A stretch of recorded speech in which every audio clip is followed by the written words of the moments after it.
Hello and welcome everyone to the program People, Politics and Power. I am Imonia Marire. The 79th session of the United Nations General Assembly has just ended in New York, the United States. A feature of this session was the passage on September 22nd of our resolution on Pact for the Future, which in part proposes the reform of the UN system. Of particular reference is the expansion of the United Nations Security Council to accommodate more permanent members. For decades, Africa, a continent of 54 nations and a population of over 1.4 billion people, has been underrepresented in the most powerful organ of the United Nations, the Security Council. This is despite the continent's growing geopolitical, economic, and demographic importance. Africa has been agitating and demanding a reform of the United Nations to give the continent a stronger voice at the Global Assembly. The recent proposal by the United States for the allocation of 2 permanent seats for African nations on the Security Council, but without veto power, therefore represents a significant shift in the structure of global governance. The power of the veto is enormous. It is the power to override any decision of the United Nations, and the 5 permanent members have often used it as a weapon to their advantage. The proposal acknowledges the need for Africa to have a more permanent voice in international peace and security matters. However, the absence of veto power raises concerns about whether these seats will truly elevate Africa's influence or simply reinforce existing power imbalances within the Council. Critics argue that without the veto, the new seats may remain symbolic rather than substantive, while proponents see it as a crucial first step towards addressing historical inequities in global decision-making. Now, this debate underscores the broader question of reforming multilateral institutions to reflect contemporary global realities. The U.S. proposal touches on deep-rooted issues of international politics, global governance, and the struggle for equitable representation. And at the heart of this proposal is the recognition of Africa's historical marginalization in a system that was designed in the post-World War II era, where the 5 veto-within permanent members of the UN, that is the US, Russia, China, the UK, and France, continue to hold outsized influence. Africa, which has been the focus of many UN Security Council deliberations, especially in conflict resolution and peacekeeping, argues that its exclusion undermines the credibility and effectiveness of the Council. However, the absence of veto power in this offer is where the proposal draws criticisms, as it seemingly reinforces the existing hierarchy within the United Nations Security Council. And of course, there are those who say the veto is in itself a violation of Article 2 of the UN Charter, which guarantees the sovereign equality of member states and should therefore be scrapped. Of course, this is the focus of our discourse on the program today. Should Africa accept such a Greek gift? Does the proposal amount to disrespect for the African continent? And in the unlikely event that Africa accepts such an arrangement, what will be the basis or criteria for choosing 2 out of the 54 countries on the continent to occupy the permanent seats. These are the issues we'll be looking at today. And I'm joined in the studio by Ambassador Sani Bala. Ambassador Bala was Nigeria's envoy to Qatar and, of course, served in various diplomatic missions across the continent, including in Ghana and in other major diplomatic missions like Tunisia and even in Saudi Arabia. Thank you so much for joining us. Also joining us in the studio is Comrade Owe Lakemfa. Comrade Lakemfa is the President, Society for International Relations Awareness. Thank you so much for joining us. Thank you very much. And we're joined virtually via Zoom by Professor Femi Otubanjo. He is a research professor at the Nigerian Institute of International Affairs, NIIA. And we'll also hopefully be joined by Professor Bola Kitenwa, who is the former Director General of the NIIA. All right, we delve into our discussion straight away when we return from the short break. The Nigeria of our dream, the Nigeria we need, is the united, indissoluble, and cohesive Nigeria which guarantees equity, fairness, justice, and prosperity for its citizens. That is our focus on people, politics, and power. It is fresh, insightful, impactful. It's a must-watch. People, politics, and power on AIT.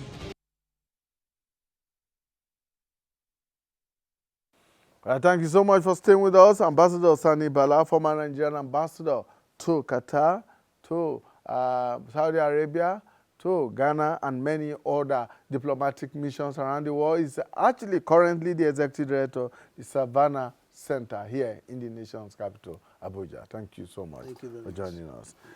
So let's begin this way. How did you receive the proposal for Africa to be given 2 permanent seats without veto power in the UN Security Council? Thank you very much. I received it with mixed feelings, actually. One, recognition that, yes, Africa deserves a permanent seat in the Security Council. But Africa wants a permanent seat with veto powers. So in a way, I think it's a step forward that we get there and fight within. Continue fighting until when we get 2 things, 1 or 2 things, either abrogation of the veto power completely, or according African countries, whatever number, 1, 2, 3 that are there, with the same veto power. Do you foresee that happening? The abolition of the veto power completely. Someday, do you see that happening? 70 years ago, nobody thought today will arrive that, yes, the 5 permanent members of the Security Council have agreed that, yes, more permanent members should be brought into the Security Council. So I believe if we go in there, we'll start fighting, we'll continue fighting until we get what we want. Well, what do you consider is actually the motivation for this proposal, to have more permanent members on the Security Council, from those who have wielded that power for so long? Because of reality, the situation, the reality of the situation dictates that. When these 5 members allocated that power to themselves, all the African countries were under bondage. But now the African countries are independent. Majority of the 90% are independent. They have control of their economy. They have control of their independence, and they have the support of their people. And they are contributing immensely to the provision of international peace and security. Therefore, their position is beyond that of former colonies or dependent or something like that. They have the power to assert their independence. They have demonstrated the capacity to act together through the African Union. Therefore, it's something that when it is obvious, you just have to succumb. Definitely. And I believe if we take it, we go in there and we fight, continue fighting until we get either abrogation of the veto power or according to the new permanent members. The Comrade Away, the superpowers, the 5 permanent members of the Security Council have held on to that power, like you said, for over 70 years. And then suddenly, they are saying, look, bring in more people into the, but we don't want to give them veto power. Yeah. Well, let me say this is a sudden event. It's been on for decades. People have been fighting for decades that body must be democratized. So it's part of the struggles we've had, and also, like Ambassador Bala said, the facts, the reality on ground. I mean, it's undemocratic in any sense for all of us who belong to the same club, and 3 of you from one small part of the world, France, Britain. Yeah, I mean, you are permanent members, and then the whole of Africa is missing. Asia, but for China, Latin America. I mean, that's Southern Africa. America is off. The Caribbean is off. So it's an injustice that has actually been there.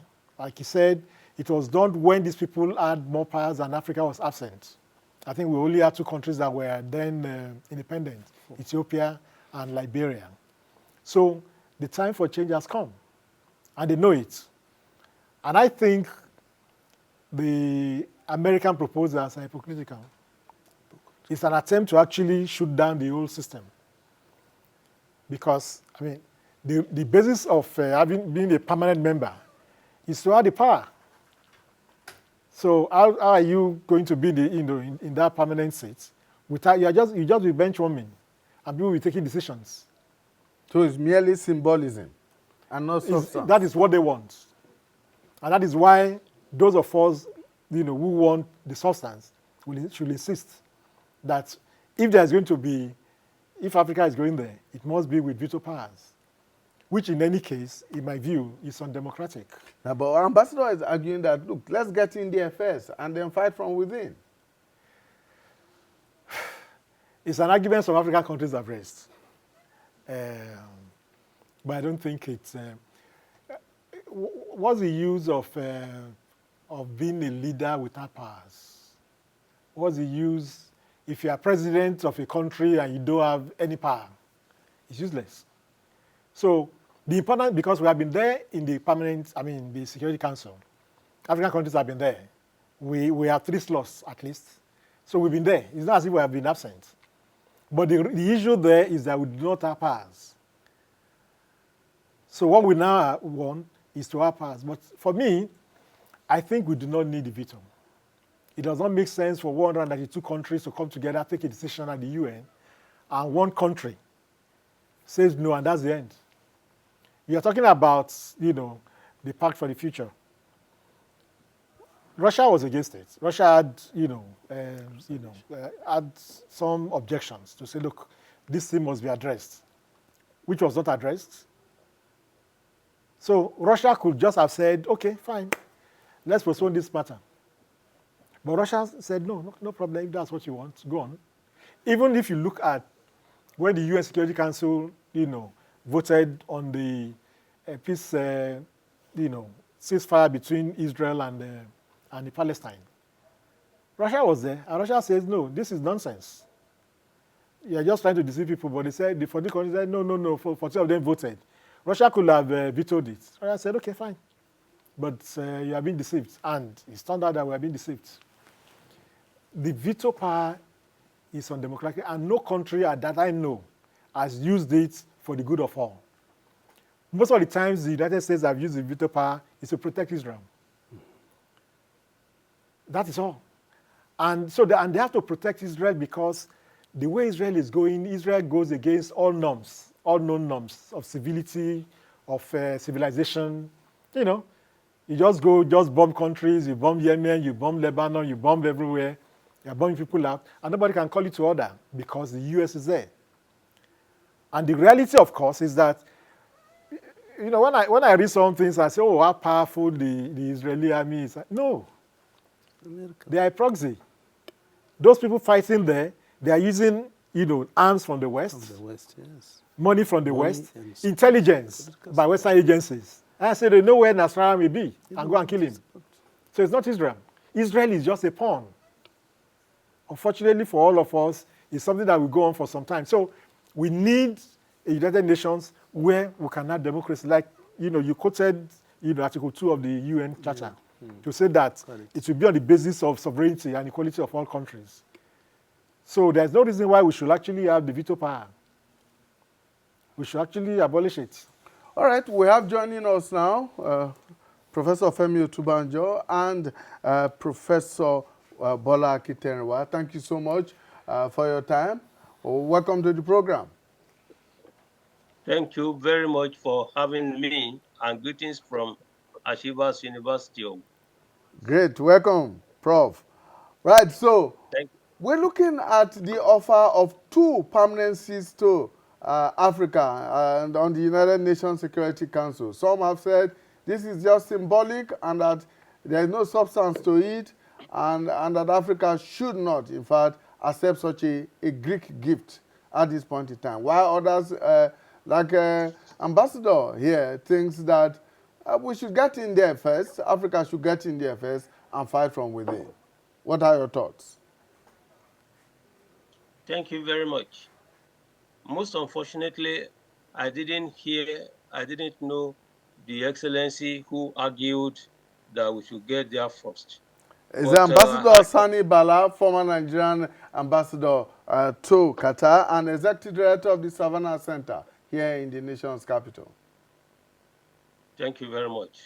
I had the opportunity of listening to the later part of Professor Tubanjo. First of all, there is no way he could have been more correct in the analytical points he raised. And the submission of His Excellency cannot again be thrown into the dustbin of history. First of all, when the issue of seats, permanent membership of the UN Security Council was raised in Addis Ababa before it was further discussed in Ezulwini, the request by African leaders was 5 permanent seats, with or without veto, because there are 2 issues in one. A committee of 10 countries was set up. Whenever the African Union is setting up any committee, generally, it is always on regional basis. Representation was always based on regional basis. So the committee that was put up, it was when Nigeria's General Olusegun Obasanjo was chairman of the African Union, and Nigeria's Minister of Foreign Affairs, Ambassador Oluyemi Adeniji, was then the chairperson of the Council of Ministers. So the Minister of Foreign Affairs of Nigeria was appointed as the chairperson of the committee. West Africa had 2 nominees, 2 from the north, 2 from Central Africa, 2 from East Africa, and 2 from Southern Africa. And I can give you an empirical fact that, look, I had the opportunity of following my minister to many countries that were listed to be visited. Japan, countries that were listed to have vested interest in becoming permanent members. We visited them. Now, why I agree with the ambassador is simply that Nigeria was the very country that came up with the idea that, look, since all these big powers, particularly the P5, they were actually not interested in accommodating anyone. They weren't. They offered one counter argument that, look, if Africa is giving 5, it will be unwieldy. By that time, Nigeria now said, okay, would it not be better to go in and fight from within because of the dynamics, because of the problems that were raised? By that time, it was on record that the United States wanted Germany and Japan to be part and parcel of the permanent members, not necessarily with veto. And the major reason was that Germany, Japan were on record to be providing more resources, for maintenance of international peace and security. So the United States saw it as an opportunity to have, financial support from those two countries. There was also the issue. We know quite well that France supports India. There is also the issue of regional representation for the Arab world. But one conditionality to be met to qualify to be, for instance, on as a member of the UN Security Council, it is argued that one, you must have contributed to the maintenance of international peace and security, to UN peace operations. You must have contributed significantly to the financial resources of the UN. And then you must come from an internationally recognized region of the world. Africa is considered as a region by the United Nations. And in this case, the Arab world, they do not, all the people there, they do not constitute a region of the world. There's no Arab region. And the United States wanted a representative and was targeting Egypt, that Egypt is both an African and is also an Arab world, that Egypt will also have a seat. By that time, when they were talking about 2 seats for Africa, the strategic calculation of the United States was let Egypt have one, and then Nigeria and South Africa should compete for the other one. And Nigeria now argue that, look, well, they've been involved in UN peacekeeping operations since 1960. What I'm now trying to say is that at the end of the day, is the problem, 2 seats or 5 seats? The African leaders were sharply divided. Sharply divided. And it was a major reason for the setback. All these discussions took place in Addis Ababa. Now they have to go to Swaziland. They reach agreement referred to as Ezuwini consensus. Now what happened there was that they now say, okay, if you are going to give us 2 seats, the position of the big powers, they say, look, let Africa decide who should be the representatives, and they will agree, as distinct from any one of them now trying to suggest. Africa was against, and I can tell you very confidently and factually that when the report of the Committee of 10 went round and came back, Egypt was the very first country to undermine Nigeria's interests. And it is understandable why. I have just told you that the United States was sponsoring Egypt. That's the diplomatic strategic calculation. And in this particular case, Egypt, where they say that you cannot publicly, antagonize, criticize the president.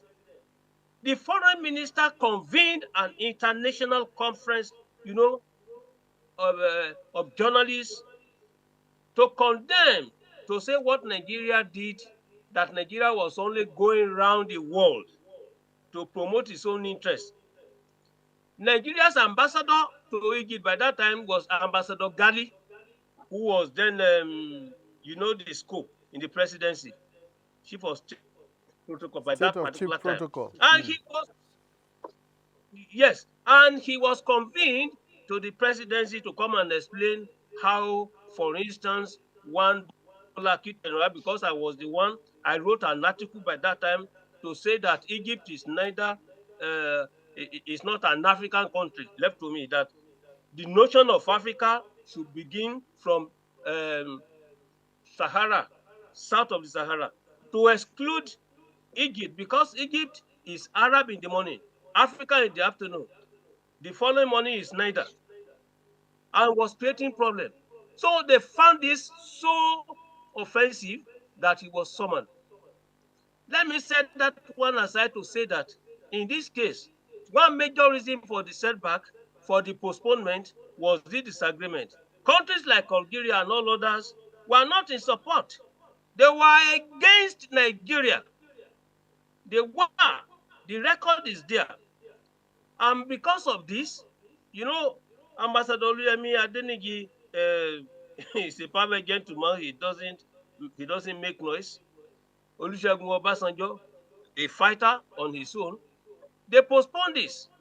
But all of them now said, look, let us set this aside. To bring this to temporary conclusion, please, I do agree perfectly with the submission of Professor Tubanjo. The problem is not to give veto or not to give veto. The use of the veto, and most unfortunately, you need the consensus of the P5 before you can modify the charter. Articles 108 and 109 of the UN Charter are so much, very clear. You need two-thirds voting of the UN, but the two-thirds must include the votes of the P5. So whether anyone is saying they will give Africa 2 votes, 2 seats, 2 permanent seats, they do not want any seat to go with veto. All right, And I can Prof. tell you that, look, Prof, okay, please let me conclude. yes. All right. Let's bring in Professor Tubanjo at this point in time. Professor Tubanjo, I'm sure you have been listening very Yes, keenly. I'm having problems with the audio. I don't know whether it's my own or your Yeah, own. we can hear you clearly, Prof.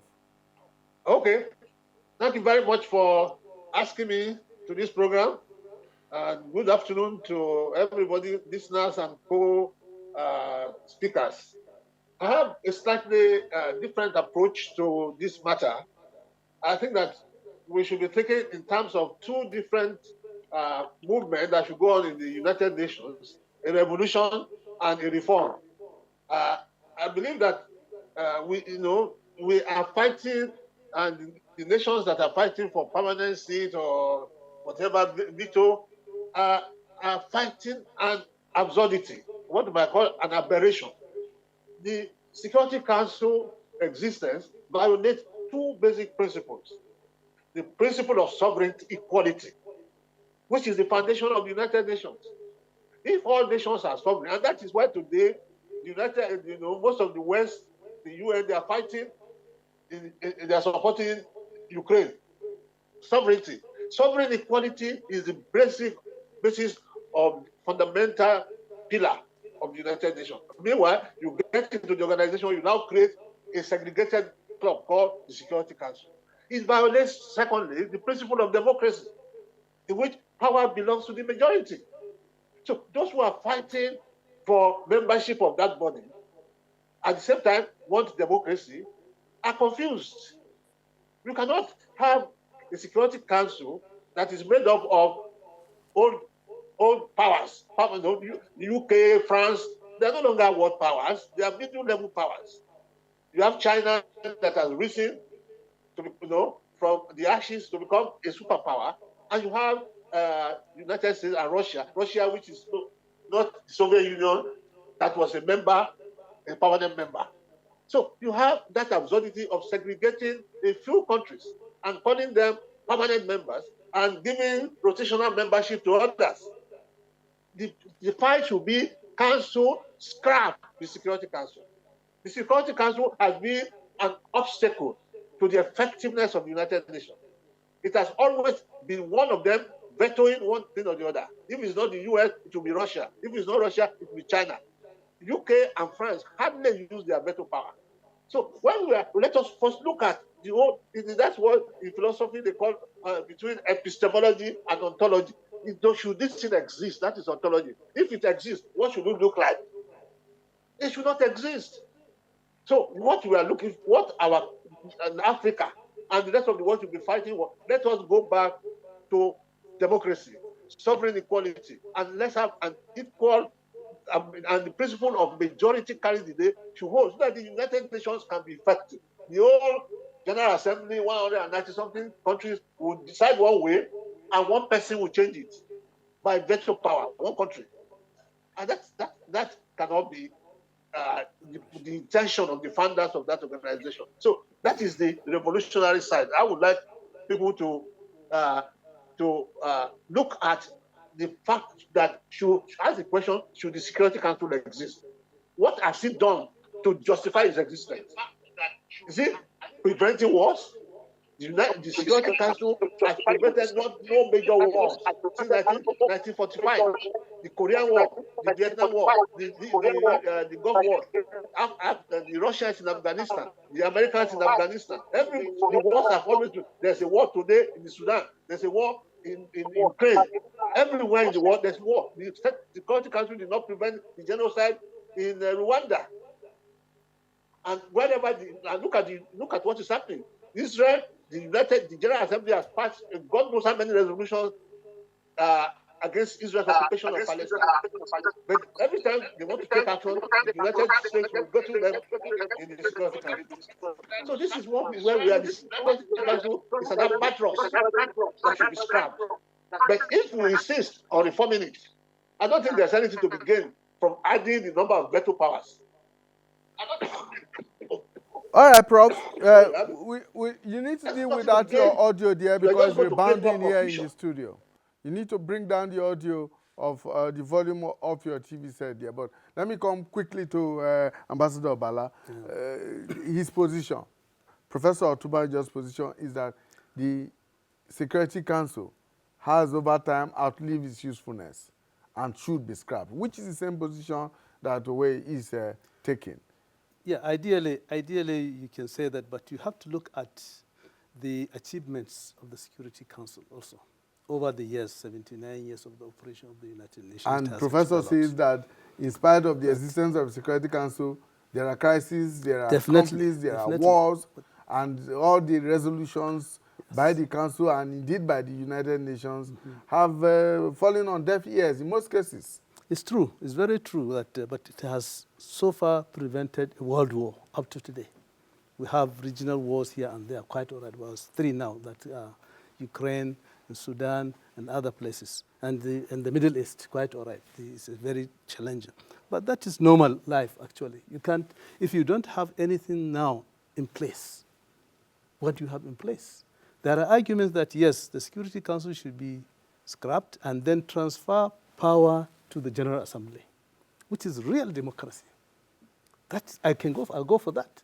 If you transfer power to the General Assembly, that the decision on anything about the international peace and security, development, whatever issues that are brought to the United Nations, they should be decided by the General Assembly. There, the majority will now carry the vote. Instead of giving even the veto powers itself, 5 of them, they should have been more democratic. They say among the 5, they must have a majority. Not 1. have the power. If out of the 5, 3 must agree before you can stop anything. That is a little bit democratic. That if you are going to scrub the Security Council, quite all right, it can be done. But then you have to, that is what we are calling for the reform. It's part of the reforms, the entire reform of the United Nations operations. So that you now give power to the General Assembly, and then the decisions will be taken by members of the General Assembly by a majority. As it is now, look at what is happening in the Middle East. The Israeli-Hamas fighting in Lebanon. The General Assembly is in support of ceasefire. But the Security Council, one member of the Security Council say no, and it stops there. It renders the entire system, the entire multilateral system, completely useless, which is not good. So yes, if the behavior of the Security Council is going to be characterized by what you are seeing today, yes, let it go. But then transfer the power to the General Assembly so that majority will decide on issues of international peace and security. Comrade Owe, the U.S. ambassador to the UN, Linda Thomas Greenfield, has argued that if you give veto power to African states at the Security Council, it will create some level of dysfunction in the operations of the Security Council. Whatever she means by that, I do not know. Well, you know, first, my position with that of Professor Tubajo is slightly different. The UN was established primarily for international peace. So in between UNGA, UN General Assemblies, there must be a body that can take decisions on behalf of the EU. That's why I think we do not need to scrap the Security Council, but we should democratize it. So that when something happens suddenly, like war or something, there will be a body that can meet. So the whole thing about democratization is that all regions are represented and have equal stake. However, real power should belong to the United Nations General Assembly, like Ambassador Bala said. Now, for the US, it's a normal thing.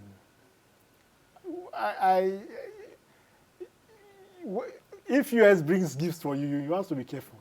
If you take gifts today, you have to be careful. It's a country, I'm talking about as an establishment. Americans are fantastic people. I like them. A lot of Americans are fantastic people. But the system, the establishment, and don't forget that there's no way the US is going to allow a world of peace. It's not possible. Because the economy and industry of the United States is based on war.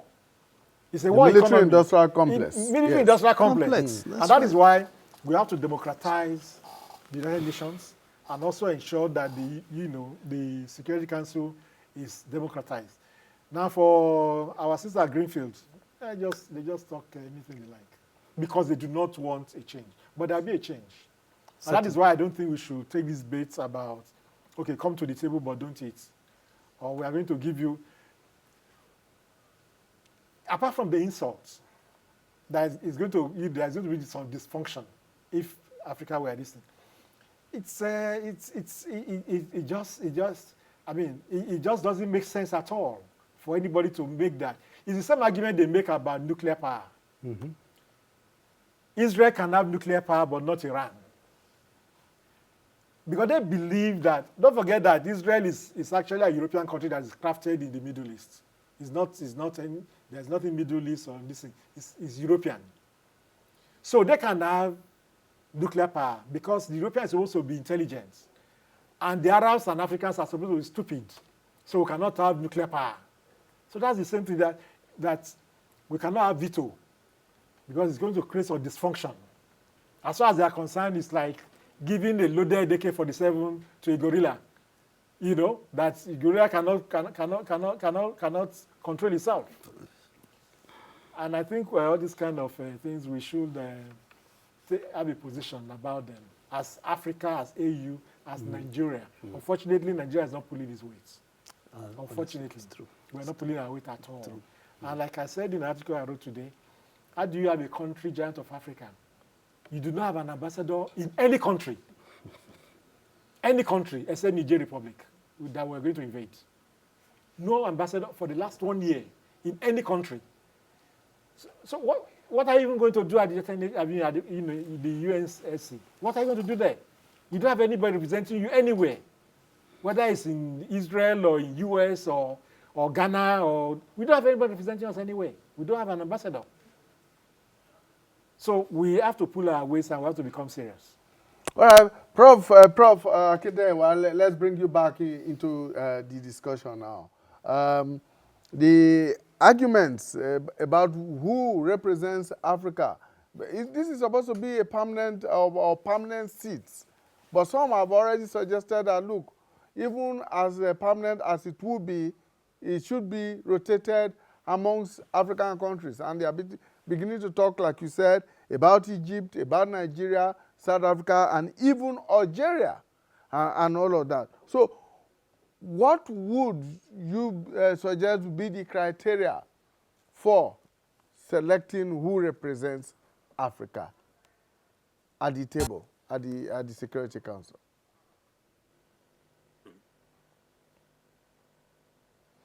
Prof, can you hear us? Yes. Okay, can I come in? Yes, Professor Akitewa, Yeah. can you hear us? Thank Yes. you, sir. You see, yeah, there are three critical issues to address. The first is the need to distinguish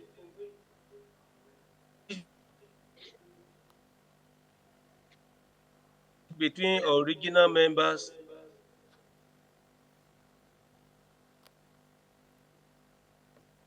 We appear to be losing and your other audio. Yes. members that acceded to the UN Charter on many things, and not just on veto. Well, can you hear me? Yes, go ahead. Can you hear me? Go Okay. ahead. So I was trying to say the problem is more complex than veto.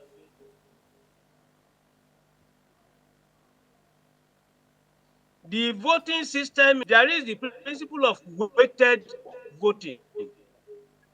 The principle of weighted voting simply means that your number of votes will be determined by how much money you have in the kitty.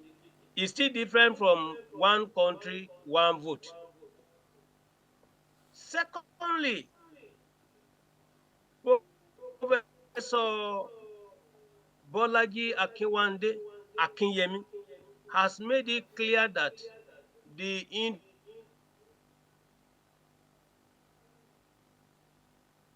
introduction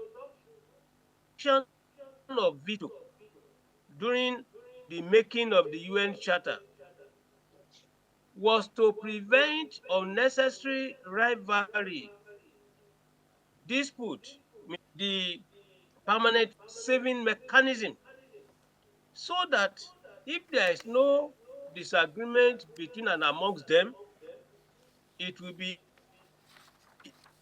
easier to maintain international peace and security. So this is the issue. Perhaps more significantly, you know, when Professor Otuba, I think it is the ideal thing. That is what we need. But the P5 are also synonymous with the nuclear weapon states. One reason veto was given to them is because they are nuclear powers and they do not want any other country to join them. So if we are talking about sovereign equality, that is the ideal thing. But never will there be anything like sovereign equality. It will not exist because we are all aware of the so-called free willing states. Free willing states. When decisions are taken, when resolutions are adopted, either at the level of hunger or the UN Security Council, what about the implementation? It is the countries that have the means that are prepared to donate, to contribute. So the issues are so complex that if we are to move forward, either we try to talk about another United Nations of Africa, for instance. I've been advocating that.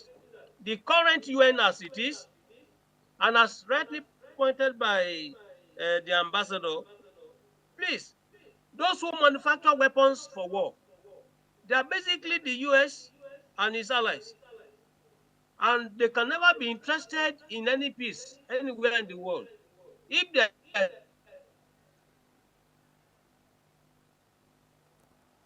is peace, who will bear their weapons?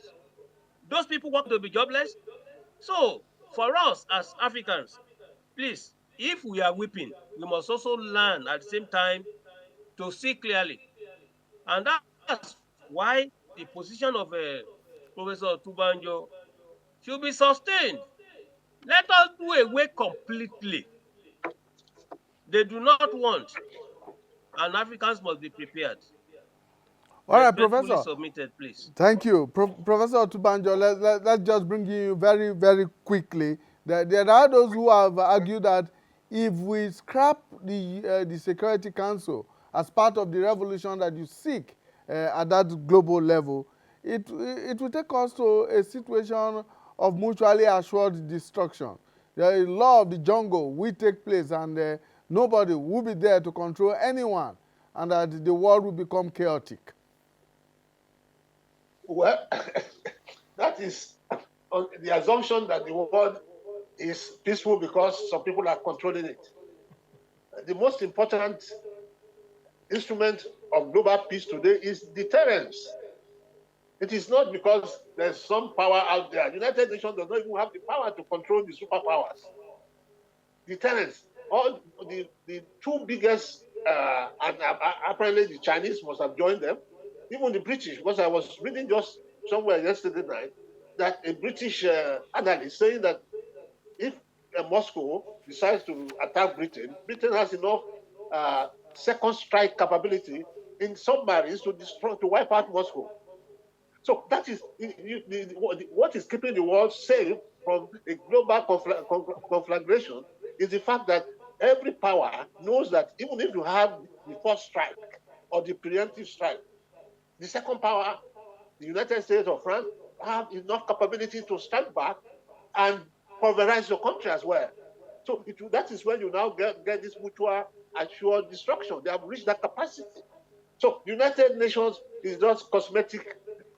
If you ask yourself what the United Nations should do an audit of its performance, particularly the audit of the performance of the Security Council in the last 70-something years that has been in existence. The United Nations brings succor. It has other services, humanitarian services. Those are very, very useful. But it has not been able to prevent war. It has not been able to even manage conflict properly. The war in Russia and Ukraine has entered 975 days. The war, the Arab, the Israel attack on Palestine is into almost 1 year or more. And the destruction goes on. The United Nations, and one thing you find about diplomats is that they are never in a rush. They are there with their fine suits and always meeting and with coffee and champagne, having meetings and claiming to be solving global peace. And they solve nothing. And all they do is to serve themselves. That's what the Security Council is doing. Somebody should tell me when last did the Security Council prevent war or was able to stop war. They have been killing themselves in the Sudan. They have been killing themselves in the Sudan in the last 1 year. Where is the United Nations? So, I know, don't exaggerate the role of the United Security Council is my worry, not the United Nations. Nobody is complaining that the United Nations is not useful. It is. At least we have somewhere some symbolism that the world is a global village, that we are together in common humanity, and that we can share our conflicts, our problems, our challenges, and have a place to discuss it. But the Security Council has prevented the United Nations from performing to the fullest, virtually holding the United Nations back. But when they want to go to war, they go. Russia asked for the permission of the United Nations before attacking Ukraine. The Americans asked for the permission, of this superficial discussion at the United Nations before going to Iraq, before going to Afghanistan. Was the United Nations able to stop them? So what is the Security Council? We have to ask ourselves, what has the Security Council achieved? Let All us right. ask that before we move forward. Okay, thank you so It much, is not the one Prof. that is keeping world peace. Yeah. World peace today, Yeah. even this last week, if you can scroll it, you'll find the video in which somebody said we were just a few minutes away from destruction. Because when the British Prime Minister, British Secretary for Defense, and the U.S. Secretary of State met, and they were to discuss whether to give Ukraine offensive weapons that can attack, that can go into Russia. And Russia says if they give them, it will be considered as a declaration of war by Europe, by the Western powers, and it will attack, it will retaliate. That is nuclear war. That is nuclear war. That is the danger that we face. It is not the Okay. United Nations. All right, Prof. It is the Let's manufacturing let's of leave nuclear it war. at that for now. Let me come back very quickly to Ambassador Bala. 30 seconds. Thank you. Your final thoughts. Well, I just want to refer to Professor's view of diplomats. Actually, he's just giving a very simplistic role of diplomats. Actually, managing sharp, contradicting, vicious interests of countries, small, powerful, and so on, is a very, very challenging endeavor. Diplomats don't just sit down and drink champagne and dance and do. No, that is not what they do. They manage the crisis. They manage interest, complete interest throughout the world. And it is not as simple that, it's not mathematics. Just put 1 + 1 = 2. There are situations when you have 1 + 1, two people will say it's 3 or 4 or 5. And you as diplomat, you are the one to manage and tell them, look, it is 2. Okay. It's a very challenging exercise, and last it goes thoughts here. beyond. Yeah, I think Fela used to ask, what is United Nations? But what the United Nations is that we can meet together, that's all. Yes. But it's not, of course, it's not an effective agency because, like it's been said, it can be undermined by anybody, especially if you are powerful. Once you have power and money, you can do anything in the world. So for some others, the Security Council is actually a clog in the wheel of the United Nations and the objectives and the agenda that was set out for it from the beginning. All right, we will leave it at that. It's an ongoing discussion. Nigeria, of course, will be 64 years after political independence. That's on Tuesday, tomorrow. Nigeria stands at a critical juncture. It has been almost 6.5 decades of floundering and missed opportunities. While rich in human and natural resources, its potential remains hampered by persistent challenges, insecurity, economic instability, and, of course, governance issues. However, with vibrant youth population, the country has the opportunity to redefine its path, focusing on inclusivity, accountability, and innovation. Nigeria's future, of course, many have said, depends on decisive leadership and collective efforts to turn its vast resources into tangible progress for all. A happy Independence Anniversary, Nigeria. That's our program for today. And I must thank our guests who have been very outspoken on these issues. I want to thank Professor Femi Utubanjo, who is a research professor at the Nigerian Institute of International Affairs, NIA. Thank you so much for your time. Professor Bola Akinteriwa, who is the former Director General of the NIIA. Thank you for your time.